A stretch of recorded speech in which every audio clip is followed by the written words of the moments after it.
एक जंगल में एक हाथी और एक बकरी रहते थे। दोनों बहुत पक्के दोस्त थे।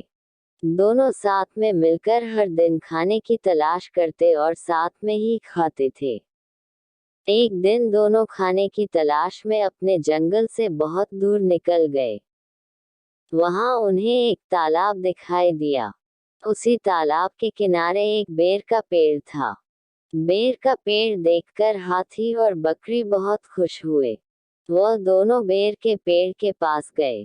फिर हाथी ने अपनी सूंड से बेर के पेड़ को जोर से हिलाया और जमीन पर ढेर सारे पके हुए बेर गिरने लगे।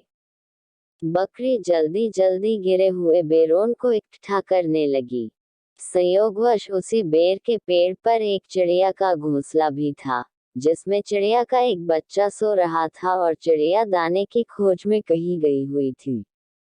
बेर का पेड़ जोर से हिलाने के कारण चिड़िया का बच्चा घोंसले से बाहर तालाब में गिर पड़ा और डूबने लगा।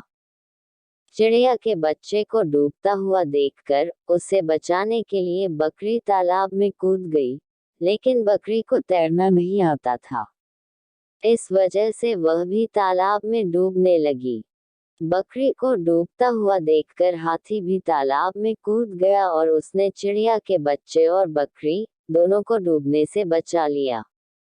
इतने में चिड़िया भी वहां पर आ गई थी और वह अपने बच्चे को सही सलामत देखकर बहुत खुश हुई। उसने हाथी और बकरी को इसी तालाब और बेर के पेड़ के पास रहने के लिए कहा। तब से हाथी और बकरी भी चिड़िया के साथ उस बेर के पेड़ के नीचे रहने लगे। कुछ ही दिनों में चिड़िया का बच्चा बड़ा हो गया। चिड़िया अपने बच्चे के साथ जंगल में घूम कर आती थी और हाथी और बकरी को जंगल में किस पेड़ पर फल लगे हैं, इसकी जानकारी देती थी। इस तरह हाथी, बकरी और चिड़िया मजे में रहते और खाते पीते थे। दोस्तों, इस कहानी से हमें यह सीख मिलती है कि हमें किसी का बुरा नहीं करना चाहिए। अगर हमारी गलती से किसी को परेशानी होती है, तो उस गलती को सुधारना चाहिए और मनमुटाव दूर करते हुए एक दूसरे की मदद करनी चाहिए।